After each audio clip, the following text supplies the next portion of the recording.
Matag medalya nga mauli nining Garbo sa Zamboangueta, Dumaguete City, Negros Oriental sa natad sa Pencaksilat, iya kinigihalad ngadto sa atong nasod agi og pagpahinumdom sa mga Pinoy kung unsa kita ka maisugon ilabi na sa panahon nga kita gisakop sa ubang mga nasod. Siya si Alvin Campos nga mihakot na og mga medalya sa sport nga Pencaksilat sa national ug international competition. Tinguha niya nga unta daghan ang makaton kabahin sa Pencaksilat kay gawas nga mabait ang imong disiplina sa kaugalingon, mamahimo usab ning pang self-defense. Karong buntaga, atong saluduhan ang iyang natampo sa atong nasod ug mas ila-ilahon ta siya dinhilang sa GMA Regional TV Live. Karong buntaga mga kapuso sa spotlight ni Grense nga atleta nga naghatag yun og dungog sa atong nasod ang atong makauban karong buntaga sa natad sa martial arts. Alvin Campos, maayong buntag ug maupay na aga Sir Alvin.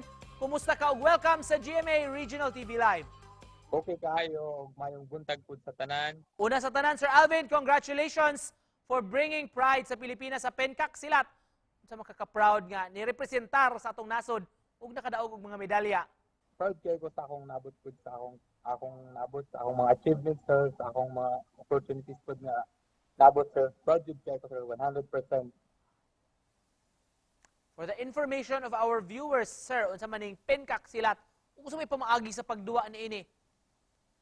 Ang Pencaksilat ay isang uri ng martial arts na nagmula sa bansang Indonesia, kagaya ng karate na nagmula sa Japan, taekwondo na nagmula sa Korea. Personally, Sir Alvin, nga namang nainganyo man ka ni maong Ay sport? ganyo ko ani sir tungod sa ako pud nga hilig jud ko og sport sir, tapos kanang pagsugod na ko ani sir, high school ko sir. High school kay dito man ko nakakita og kanang ga-training og mga ani sir. Tapos akong lantaw na ganahan na ko sa feel na ko nga marag bagay pud na ko siya nga sport sir. Nakita ba nimo sir nga dunay dakong potensyal, mas mulambo pa ang Pencaksilat kung ipaila-ila itudlo ni sa atong mga kabatan-unan nganuman? Oo sir. Mas maayo gid kung introduce ni siya maayo din sa atong nasod sir para mas daghan kayo nga mga player nga maka-discover ani sir. Tapos pag abot pud sa mga competition sir, daghan na kayong mag-compete para mas daghan na kayo ang mapilian sir kung kinsa gid ang pinaka-the best ani nga sports din sa atong nasod sir. Unsa may usual nga mga hagit, mga challenges nga imong madunggan kabahin ani nga sport sir, og ikaw unsa mo pag-handle ini?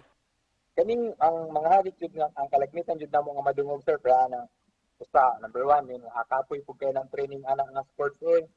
Sa ikaduha kaning kuan mana sila nga kaning ilang sport sakit pud kayo kay daghang ma-injury.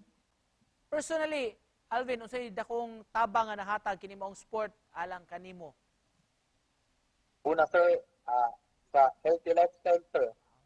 Tapos ikaduha kaning pag akong pag-eskwela sir, kaning sa pagsulod na ko og kaning varsity sa mga university sir, ana sir. Daw ka siya tabang. Sa tangtod karon nga, pero wala ko gadahon nga mahimo kung inaani nga national team sir nga ma-represent nako ang atong nasod para ani nga sports. Og agig panapos, Sir Alvin, unsay mensahe nimo sa ato mga kapuso nga nagtan-aw ron?